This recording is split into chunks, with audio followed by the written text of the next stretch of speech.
بسم الله الرحمن الرحيم والحمد لله رب العالمين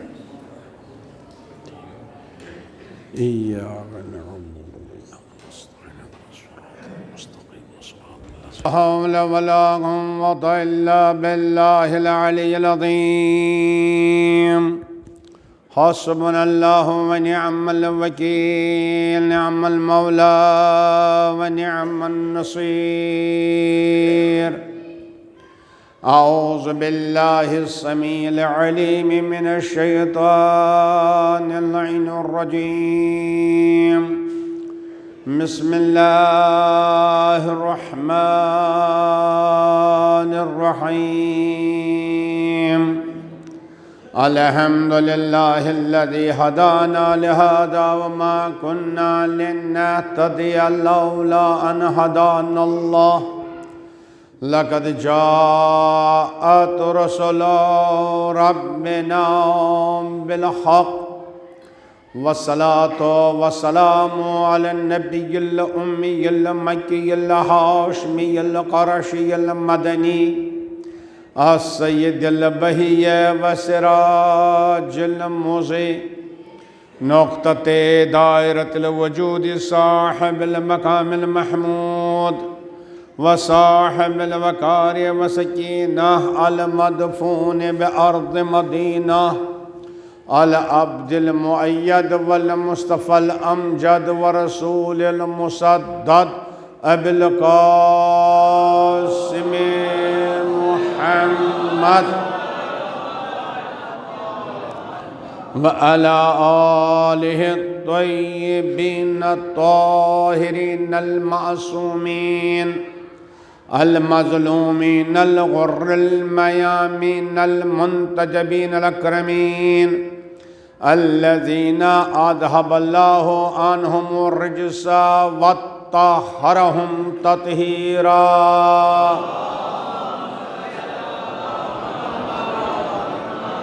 ولعنة الله على أعدائهم وقتلتهم وغاصبي حقوقهم ومنكري فضائلهم أجمعين من الآن إلى قيام يوم الدين أما بعد فقد قال سبحانه تبارك وتعالى في محكم كتابه المبين وفرقانه المتين وهو أصدق الصادقين وقوله الحق بسم الله الرحمن الرحيم والعصر إن الإنسان لفي خسر إلا الذين آمنوا وعملوا الصالحات وتواصوا بالحق وتواصوا بالصبر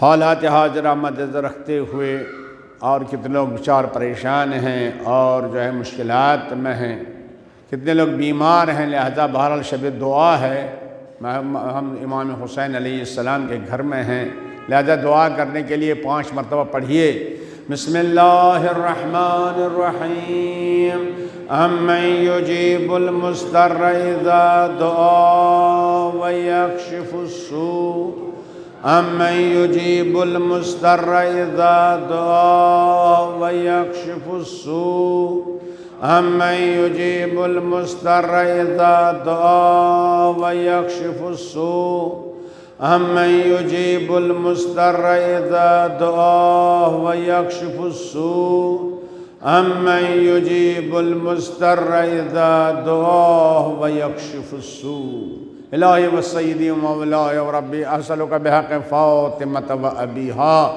وبعلها وبنيها والسر المستودع فيها أسألك أن تصلي على محمد وآل محمد اللهم انصر الإسلام والمسلمين واخذل الكفار والمنافقين اللهم ارفع راية الإسلام اللهم انصر من نصر الدين واخذل من خذل الدين وانصر جيوش المؤمنين وانصر جيوش المسلمين اللهم اشف كل مريض اللهم اشف مرضى الحاضرين، اللهم اشف مرضى الملتمسين، اللهم اشف مرضى المتوسلين، اللهم آتنا خير الدنيا والآخرة واصرف عنا شر الدنيا والآخرة. رب نجنا من الغم الذي نحن فيه، رب نجنا من الهم الذي نحن فيه، رب نج المظلومين من ظلم الظالمين. اللهم اشغل الظالمين بالظالمين، اللهم ادفع عنا الظالمين بالظالمين.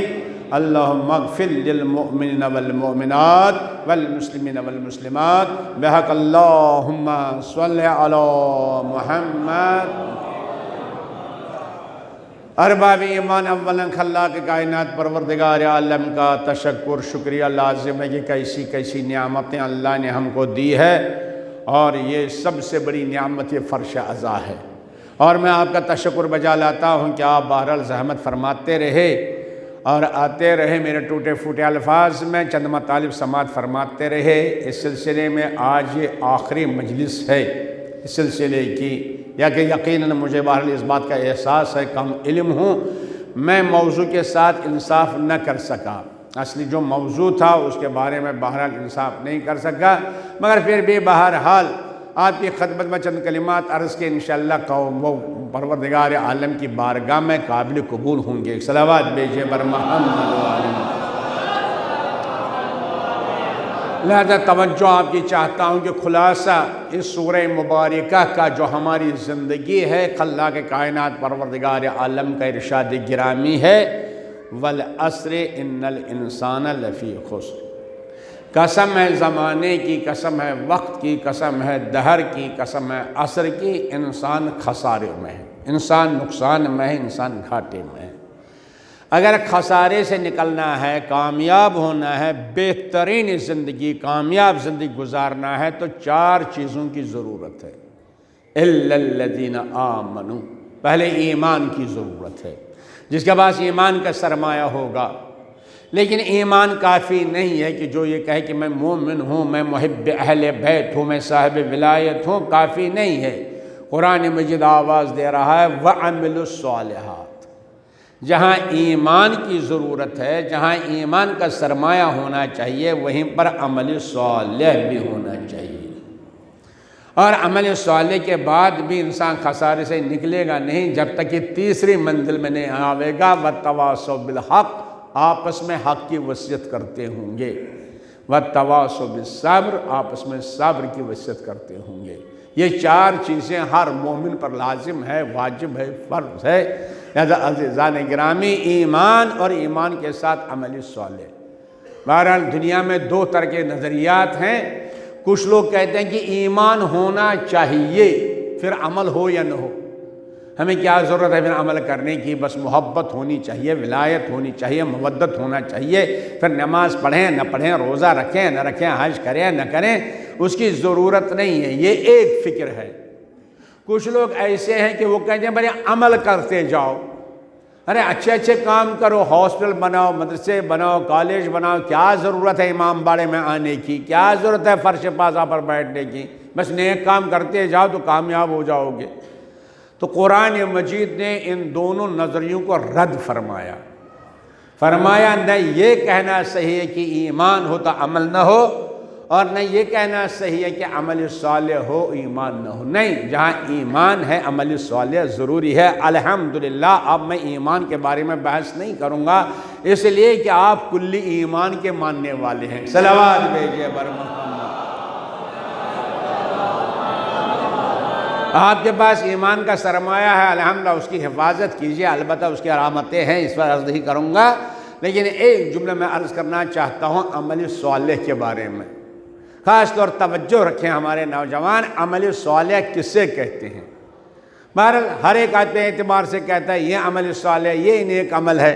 بہت سے لوگ نماز ہے، روزہ ہے، حج ہے، زکوٰۃ ہے. معاف کیجیے گا، نماز، روزہ، حج و زکوٰۃ یہ عمل صالح نہیں ہے. یہ عمل صالح کے ذیل میں تو آتے ہیں لیکن عمل صالح نہیں ہیں. کیوں؟ یہ تمام چیزیں، نماز، روزہ، حج و زکوٰۃ، ایمان کے درخت کی شاخیں ہیں. ایک صلوات بھیجیے. جہاں ایمان ہوگا، ایمان کا درخت کو جہاں ہوگا وہاں پر شاخیں ضرور ہوں گی۔ توجہ سنیے گا کتنا ضروری ہے عزیزان گرامی، ایمان کے ساتھ یہ عبادات، یہ اطاعت پروردگار، یہ صاحب امر کی اطاعت، یہ عمل صالح نہیں، یہ تو شاخیں ہیں اس درخت کی جس کو ایمان کہتے ہیں۔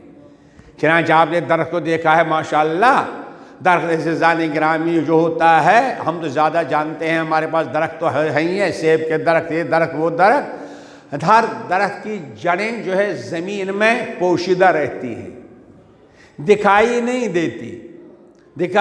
دیتی ہے کہ اس درخت کی جڑیں کیسی ہیں، موٹی ہیں کہ کمزور ہیں کہ نہیں، دکھائی نہیں دیتی، بلکہ اس سے اندازہ ہوتا ہے کہ جڑیں مضبوط ہیں کہ نہیں جب شاخیں نکلتی ہیں۔ جب شاخیں نکلتی ہیں تو اس سے اندازہ ہو جاتا ہے کہ درخت کی جڑیں کتنی مضبوط ہیں، متوجہ ہیں کہ نہیں؟ تو جتنی شاخیں نکلتی جائیں گی اور اتنی جو جڑیں مضبوط ہیں، چنانچہ یہی راز ہے عزیزان گرامی کہ یہ شاخیں ایمان سے نکلتی ہیں۔ جب آپ چاہیں گے قرآن مجید سے پوچھیں گے، دربار فرعون ہے، ایک صلوات بھیجئے بر محمد وآلہ، دربار فرعون ہے اور جناب موسیٰ آ گئے اور فرعون سے کہا کہ ایمان لاؤ، مؤمن بن جاؤ۔ تو جب فرعون نے دیکھا تو فرعون نے جادوگروں کو بلایا، جادوگر کو جب بلایا تو اس کے بعد کہا کہ موسیٰ کا مقابلہ کرو۔ دیکھیں یہ وہ جادوگر ہیں جو فرعون کو اپنا خدا مانتے ہیں، نہ سجدہ ہے، نہ نماز ہے، نہ رکوع ہے، کچھ نہیں، کچھ ہے ہی نہیں، نہ سجدہ ہے، کچھ نہیں۔ مگر جب جناب موسیٰ علیہ نبینا علیہ السلام کے سامنے جادوگر آ گئے، انہوں نے اپنی رسیاں پھینک دی، وہ سب سانپ بن گئے، وہ رینگنے لگے۔ جناب موسیٰ کو حکم ہوا اپنا عصا ڈال دو۔ جب جناب موسیٰ نے اپنا عصا ڈال دیا تو جتنی وہ رسیاں سانپ بن چکے تھے ان سب کو نگل لے گیا۔ اب جب سب رسیاں ختم ہو گئی، اب قرآن کہتا ہے فَأُلْقِيَ السَّحَرَةُ سَاجِدِينَ، سب جادوگر سجدے میں گر گئے، سب سجدے میں گر گئے۔ ارے ابھی تک تو سجدہ نہیں تھا، یہ سجدے میں گرے کیوں؟ ابھی تک سجدہ نہیں کرتے تھے، سجدہ کیا کیوں؟ قَالُوا آمَنَّا بِرَبِّ الْعَالَمِينَ، انہوں نے پکارا کہ ہم رب العالمین پر ایمان لا چکے۔ جب تک ایمان نہیں تھا سجدہ نہیں تھا، جب تک ایمان نہیں تھا سجدہ نہیں تھا۔ ادھر ایمان لائے، ایمان نے سجدے میں پہنچا دیا۔ اس کا مطلب یہ ہے کہ سجدہ خود کچھ نہیں ہے، ایمان کے درخت کی شاخ ہے، سب کو سجدے میں پہنچا دیا۔ مطلب کیا ہوا؟ مطلب یہ ہوا اب اگر کسی کے ہاں سجدے کی کمزوری ہے تو سجدہ کمزور نہیں ہے، سجدہ کمزور نہیں۔ اگر کوئی سجدہ نہیں کرتا، اگر کوئی نماز نہیں پڑھتا، اگر کوئی پردہ نہیں کرتا، اگر کوئی اعمال بجا نہیں لاتا تو اعمال کی کمزوری نہیں، ایمان کی کمزوری ہے۔ ایک صلوات بھیجئے بر محمد وآل محمد۔ تو جادوگروں کو سجدے میں پہنچا دیا، کس نے پہنچا دیا؟ ایمان نے۔ تو ایمان وہ طاقت ہے، ایمان وہ قوت ہے جس کی شاخیں نکلتی ہیں۔ تو عزیزان گرامی انہوں نے کہا آمنا برب العالمین، ہم رب العالمین پر ایمان لا چکے۔ ابھی عرض کرتا عمل صالح، توجہ سنیے گا، بس رب العالمین پر ایمان کافی ہے؟ کہا نہیں، رب موسیٰ، جہاں ہم توحید پر ایمان لائے وہیں پر رسالت پر بھی ایمان لائے۔ تو ایمان توحید پر بھی ہونا چاہیے، رسالت پر بھی۔ کیا ایمان مکمل ہوا؟ کہا نہیں، ایمان مکمل نہیں ہوا۔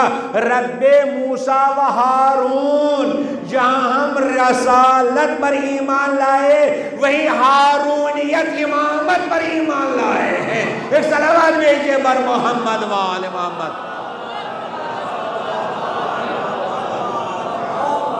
مل جل کے بلند آواز صلوات بھیجئے بر محمد و آل محمد۔ تو جب ایمان لائے سجدے میں پہنچا دیا ایمان نے، اس کا مطلب نماز ہو، روزہ ہو، حج ہو، زکوٰۃ ہو، یہ ایمان کے درخت کی شاخیں ہیں۔ توجہ سنیے گا، تو جب درخت مضبوط ہوتا ہے شاخیں نکلتی ہیں، جڑیں دکھائی نہیں دیتی۔ اسی لیے جتنے عقائد ہیں، جتنے اصول دین ہیں، وہ سب انسان کے سینے میں پوشیدہ ہیں۔ کوئی نہیں بتا سکتا ہے آپ کی محبت کتنی ہے رسول سے، حسین کی کتنی محبت ہے، امامت کی کتنی محبت ہے، یہ دکھائی نہیں دیتا۔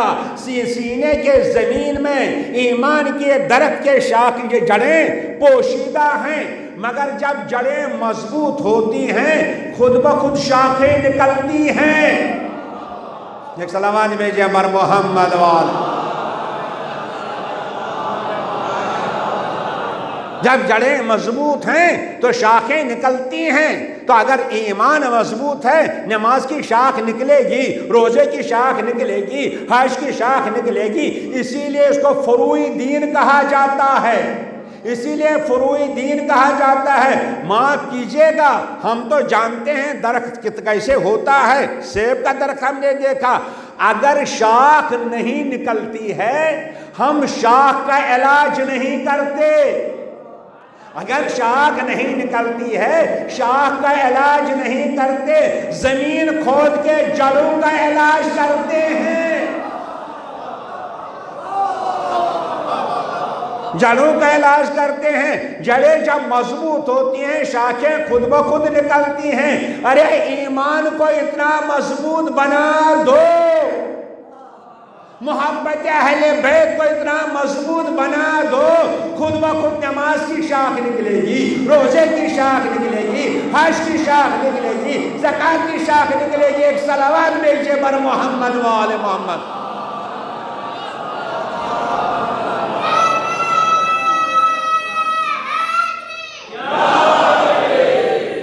خود بخود یہ شاخیں نکلیں گی، لیکن جب جڑیں مضبوط ہوں گی تو جڑیں کس سے مضبوط ہوں گی؟ توجہ سے سنیے گا، جڑیں زمین میں، شاخیں اوپر، اصول دین سینے میں، شاخیں ظاہر ہیں۔ کس سے مضبوط ہیں؟ کوئی ایسا پانی ہوتا ہے جو جڑوں کو دیا جاتا ہے، جو جڑوں کو دیا جاتا ہے، جڑیں مضبوط ہوتی ہیں، شاخیں نکلتی ہیں۔ یہ پانی، توجہ سنیے گا، یہ پانی نہ جڑوں میں، جڑوں کا حصہ ہے، نہ شاخوں کا، یہ الگ ہے۔ تو پانی کے ذریعے جڑوں کو اتنا مضبوط کرو، خود بخود شاخ نکلے گی۔ تو عزاداری کے پانی سے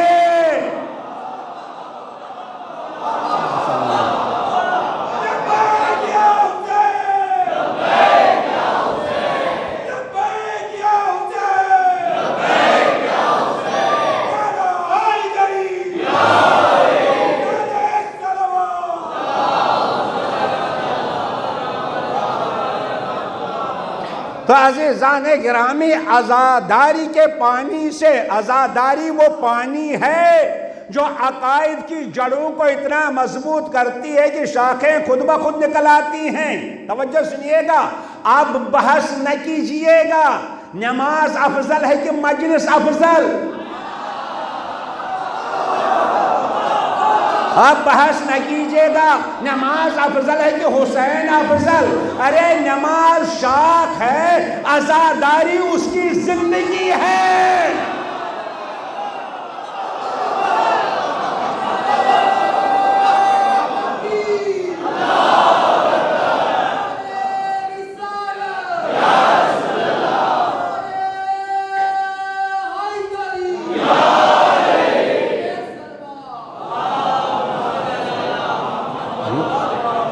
تو عزاداری کے پانی سے اتنا سینچو اصول دین کو، خود بخود شاخیں نکل آئیں گی، خود بخود شاخیں نکل آئیں گی۔ اسی لیے عزیزان گرامی توجہ سنیے گا، پانی درخت کے لیے ہر وقت ضرورت ہے، لیکن شاخیں ہر وقت نہیں نکلتی، اپنے وقت پر نکلتی ہیں، شاخیں اپنے وقت پر، مگر پانی ہر وقت۔ اسی لیے میں کہتا ہوں نماز بر وقت، عزاداری ہر وقت۔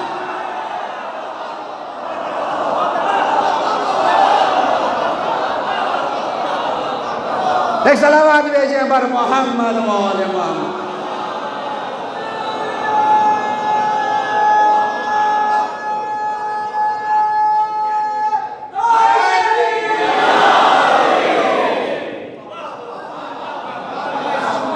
اس لیے پانی ہر وقت چاہیے، عزاداری ہر وقت، اس کی کوئی وقت نہیں ہے، مگر نماز اپنے وقت پر، ہر وقت نماز ہے۔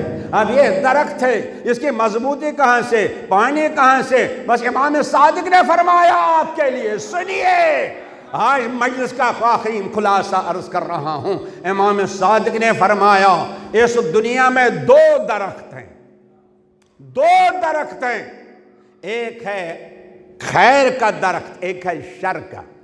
فرماتے ہیں امام صادق ایک ہمارا درخت ہے، ایک ہمارے دشمن کا درخت ہے۔ نحن اصل کل خیر، ہم ہر نیکی کی جڑ ہے۔ امام فرماتے ہیں ہم ہر نیکی کی جڑ ہے، اور وَكُلُّ، جتنی بھی نیکیاں ہیں وہ ہماری شاخیں ہیں۔ امام صادق فرماتے ہیں ہمارا درخت ایسا ہے جس کی جڑ امامت ہے، جس کی جڑ ولایت ہے، جس کی جڑ محبت اہل بیت ہے، مگر اس کی شاخیں ہیں۔ امام صادق فرماتے ہیں اس کی شاخیں ہیں، وہ کیا ہے؟ فرماتے ہیں الصلاۃ والصوم وتعہد الجار، ہمسائے کا احترام، نماز، روزہ، حج، توحید، یہ ہمارے درخت کی شاخیں ہیں۔ توجہ فرمایا؟ اور اس کے بعد فرماتے ہیں دوسرا درخت ہے وَعُدُوُنَا أَصْلُ كُلِّ شَرٍ، دوسرا درخت ہمارے دشمن کا ہے۔ ہمارے دشمنان اہل بیت وہ بھی جڑیں ہیں، جتنے دشمن وہاں بھی شاخیں نکلتی ہیں۔ مولا کون سی شاخ ہے؟ فرمایا وہاں کی شاخ الکذب، جھوٹ ہے، حسد ہے، چغل خوری ہے، دوسرے کی بے احترامی ہے، والدین کا احترام نہ کرنا۔ ایک صلوات بھیجئے بر محمد و آل محمد۔ جوانو جملہ سن لو، جوانو جملہ سن لو، ایک صلوات بھیجئے بر محمد و آل محمد۔ اسی کو امام صادق علیہ السلام نے فرمایا اصل ہم ہیں یا اصل ہمارا دشمن ہے؟ شاخیں دونوں کی ہیں، ہماری شاخ نماز ہے، روزہ ہے، حج ہے، زکوٰۃ ہے، یہ ہماری شاخیں ہیں۔ اور جتنا امانت ہے، شرافت ہے، نجابت ہے، کرامت ہے، عزت ہے، جلال ہے، جمال ہے، یہ ہمارے درخت کی شاخیں ہیں۔ اور ہمارے دشمن کے درخت کی شاخیں کذب ہے، جھوٹ ہے، گندگی ہے، نجاست ہے، کثافت ہے، رذالت ہے، دھوکہ دہی ہے، بے ایمانی ہے۔ راوی نے پوچھا مولا ایک اور چیز بچ گئی۔ کہا کیا بچ گیا؟ کہا حضور درخت کو پتا ہوتا ہے، درخت پر پتا ہوتا ہے۔ کہا ہمارے پتے بھی ہیں۔ کہا کون؟ کہا شیعتنا اوراقھا، ہمارے درخت کے پتے ہمارے شیعہ ہیں۔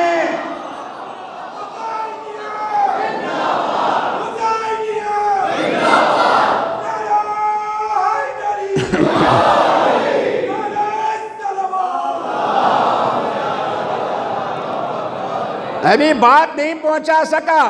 امام صادق نے فرمایا ہمارا شیعہ ہمارے درخت کا پتا ہے۔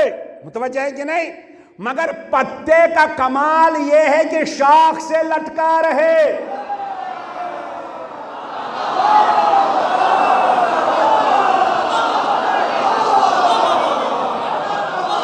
پتے کا کمال یہ ہے کہ شاخ سے لٹکا رہے۔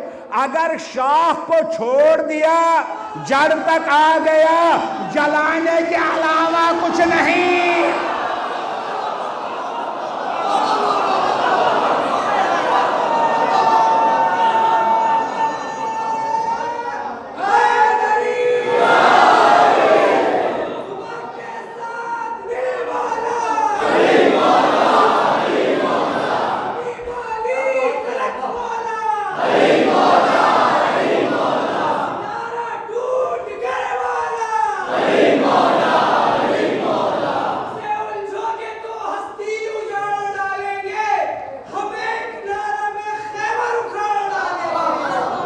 ایک صلوات بھیجیں بر محمد والے۔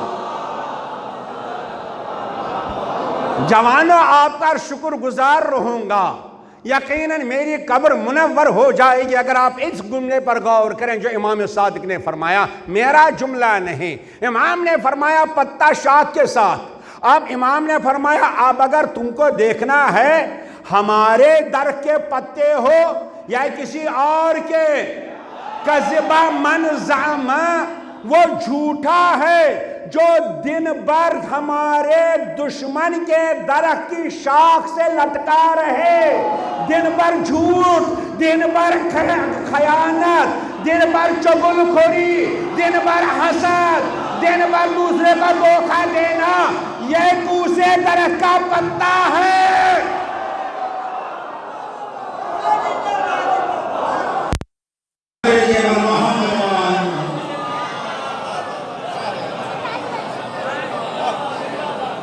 امام صادق فرماتے ہیں وہ جھوٹا ہے جو یہ دعویٰ کرے کہ میں امامت کے درخت اور دن بھر لٹکا ہو کہے پر، جھوٹ پر۔ ارے جھوٹ شاخ ہے نا دشمن کے درخت کی، اس سے متعلق ہے، حسد ادھر ہے نہیں، آپ امامت کے درخت کے پتے ہیں، لہذا آپ کو دیکھنا ہے شاخ تو نماز ہے، شاخ امانت ہے، شاخ جو ہے دوسرے کی نجابت ہے۔ صلوات بھیجے بر محمد مل جل کے صلوات بھیجے بر محمد وآل محمد۔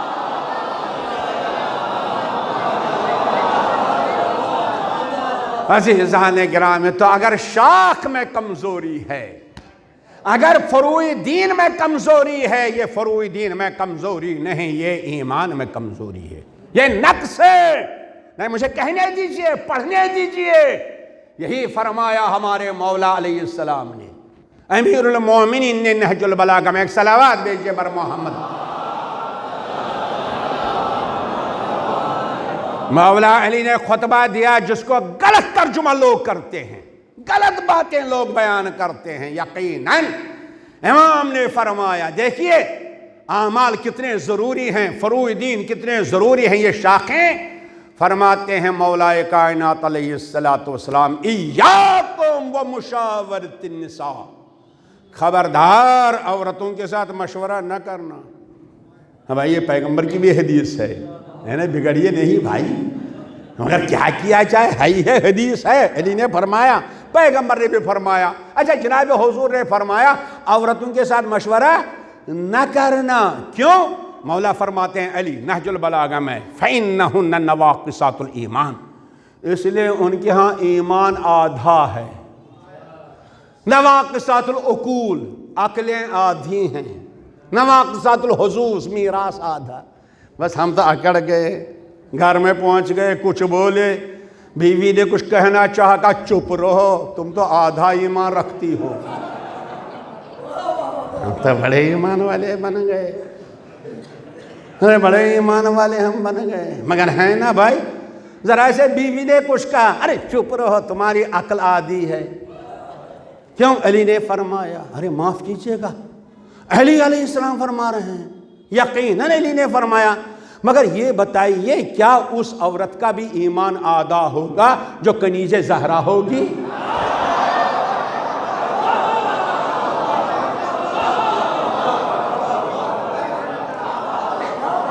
ہے بھائی بتائیے، جو کنیز زہرا ہو، جو کنیز فاطمہ ہو، جو کنیز زینب ہو، کیا وہاں آدھا ہو سکتا ایمان؟ مگر مولا نے فرمایا، اب کیا کریں، بہت سے لوگ تو حدیثی ہیں، اپنے کو حدیث والا کہتے ہیں، اس پر میں نے جو بھائی اس پر نہیں پڑھوں گا، میں بھی پڑھ چکا ہوں، ایک صلوات بھیجئے بر محمد، لیکن ایک جملہ تو کہہ ہی دوں گا۔ تو حضور نے فرمایا ایاکم و مشاورۃ النساء، عورتوں کے ساتھ مشورہ نہ کرنا، اگر کرو گے جو وہ کہیں گے اس کا الٹا کرنا، جو وہ کہیں گی۔ اب بتائیے، یہ تو بتائے نا، تو ایک صاحب تھے ایسے، وہ بڑے اخباری تھے، حدیث والے،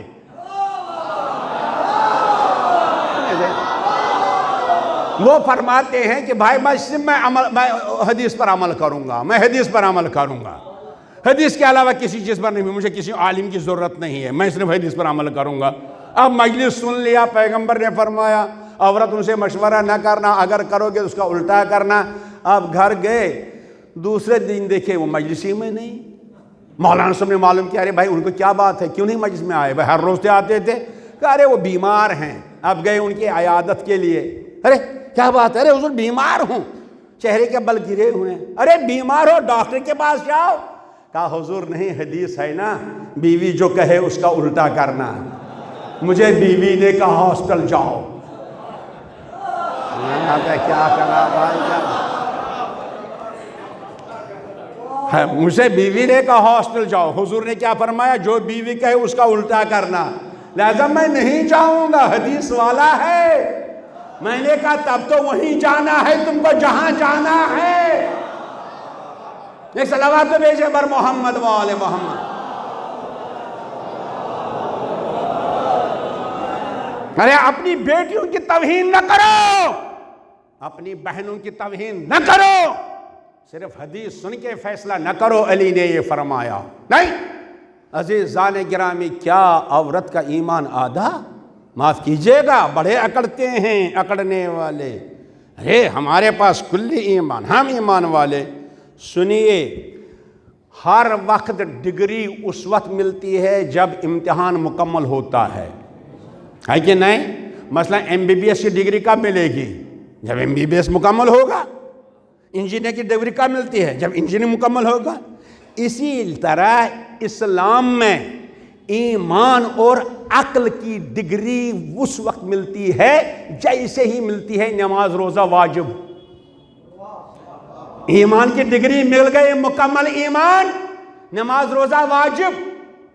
عقل مکمل، نماز روزہ واجب.